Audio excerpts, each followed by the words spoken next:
Hey, what's going on? I'm Sebastian Roy, a realtor here in Massachusetts, and welcome to my channel. The reason I created this channel is to help give information to aspiring realtors or those realtors that have been in the business quite a while and they're looking for more opportunities at other brokerages. And today, this video is about the top 20 questions you should ask your brokerage when you interview with them. And make sure to stick around to the end because there's some very important questions to ask the broker. Alright, so let's dive into it, starting off with question number 1, which is, can I brand myself? This is a very important question to ask because you want to know if you can brand yourself. That means having your own face, your name, your logo, and your phone number on all your advertising, like your for sale signs, your flyers, any social media videos or posts, and so on. Because let's be real, the clients are really not choosing the brokerage, they're choosing you for who you are, and that's who they want to represent them in your transaction. So make sure you join a brokerage that allows you to brand yourself. Question number 2 you should ask is, when I score a listing, can I use my own phone number or am I stuck with the office number? Now, much like branding, this is very important also because listings take a lot of work.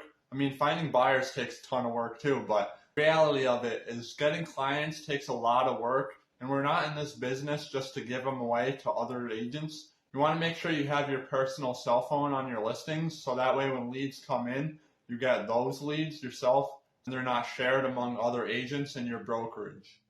Alright, question number 3 is, what's the onboarding process like? Now, do they just give you a high five once the deal is signed and they leave you on your own? Or is there a good support structure in place to make sure you're truly successful? The reality is 87% of agents quit within their first 5 years, and that's hard enough to make it successful in this business. So be sure to join a brokerage that has a good support team behind you and they help mentor you throughout the transaction process. So that means guiding you along all the paperwork and the contracts, answering emails, help loading listings onto the MLS, and so on. Now, question number 4, can I take all my listings and my clients with me if I feel this brokerage is not the right fit? Now, be sure to read the fine print. Some places make you leave your clients behind, and in my opinion, that's just not cool because like I said, being successful in this business and building clients takes a lot of groundwork. So you don't want to do all that work just to give them up through a non-compete clause with a brokerage if you feel you're not the best fit. Question number 5, and this is an important one for additional streams of income and a more of a retirement plan. Can I get some discounted or free stock from the company when I complete transactions? Now, this is an additional perk, but be sure you know the performance level you need to hit and if there's a vesting period involved should you choose to leave the brokerage. And one thing to keep in mind that if the company does have stocks, it's more of a long-term play, just like a 401k would, so treat it more of like a 30-year plan. Now, as always, if you do hit the vesting period, you can sell those stocks, but it's best to just leave them alone and play the long game. Now, question number 6, does this brokerage offer any revenue sharing opportunities? So Keller Williams has a profit sharing. Here at eXp, we have revenue share. And that's the bottom line, so that means it's much more predictable, and the more agents you bring on, the more money you'll make. Now, number 7, if I leave the company, can I clutch onto my residual income? Now, some brokers might offer this, but make sure you know absolutely will you be able to take that with you if you leave. Question number 8 is one of the most asked questions that I get, and that's what's the commission split? Now, I'm sure you've probably heard throughout different brokerages, some of them charge an 80-20 split, like here at eXp. Others are 70-30, some others are 40-60, and so on. And then if you join a team, there's also additional splits many times, meaning your commission, your take-home net pay is going to be less. So definitely take that into consideration and factor in if joining a team is right for you. On to question number 9. Are there any franchise fees, royalty fees, desk fees? And if there are, how much? You definitely want to know these numbers because these fees can nibble away at your hard-earned cash quickly, and be sure to clear up any other expenses, like maybe for instance using the copier and printing expenses, any for sale sign expenses, things like that. Just be sure to clear up all the expenses so that way you know what you're getting into beforehand. Question number 10 is there a cap on earnings? Now, many places have a cap, meaning that there's a certain number you have to pay the company before you get to keep your entire split. Here at EXP, we have a $16,000 cap, meaning you have to pay EXP $16,000 throughout your transactions before you get to keep 100% of your commission. But not all brokerages offer the same, so make sure you figure that out. Question number 11. Does this brokerage have a lifestyle mindset?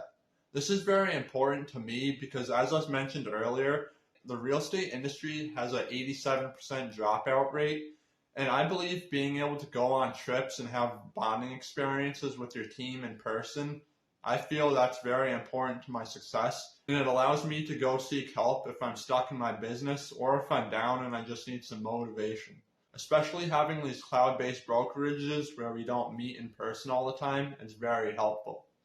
Now, question number 12. Does this firm offer leads? Now, if they do, definitely watch out because not all leads are created equal, and this is something you'll find out really quick. And make sure they're legit and they actually convert to closed business. Now, there's different types of leads, whether you're cold calling, door knocking, you're doing Facebook ads, or online marketing. I mean, there's plenty of ways to get business out there, but some are more expensive than others, and it's a benefit if your brokerage does offer leads. All right, lucky number 13, the question is, can I get my cap money back? Now, of course, if the brokerage offers this, it requires that you're a top producer, but if that's the case, there should definitely be some incentive to work harder and make that commission back, that cap that you give to the company, in order to make more income for yourself. I know here at EXP, if you hit Icon Agent, which means you cap and then you do another 20 transactions, you have the opportunity to get that entire $16,000 back in the form of stock. Now, question number 14. Does this brokerage train you to build your business, or do they teach you to work in the business? Now, the differences here is working in the business is just each transaction is on to the next one, and it's deal after deal after deal, always seeking listings or buyers to work with. If you had a brokerage that truly cared about your success and not just the success of the company, they would teach you to invest in real estate because that's how you build generational long-term wealth. Question number 15. What tech tools are in the broker's arsenal? It's very important with all the technology these days to keep up with the times. So you want to have a good CRM, a website, and lots of automation weaved throughout your business. So that way you can minimize the time that you're working and allow for more clients to take on, which ultimately leads to more money. Question number 16 to ask is there support after we sign on? Now, unfortunately, sometimes this does happen, but it's really important to have a team of transaction coordinators and other administrative support if you need to leverage them, because not only will they provide more experience and support, a second set of eyes on your transaction, if you will, but they'll also allow you to leverage more time, buy your time back, so that way you can continue to do more transactions. Question number 17 is a very important one, and this is, am I competing with my own broker for leads? Now, obviously, many times as agents, we're competing against each other, but I like to think of it more like friendly competition or more like collaboration. But if you're competing with your broker for leads, this is going to affect your ultimate success in the company because they probably have a lot more experience than you. And in my opinion, I'd rather work for a broker that's focused on building a team of agents and supporting us all instead of being in production. Now, with question number 18, we're almost getting to the end. This question is, can I get all this in writing?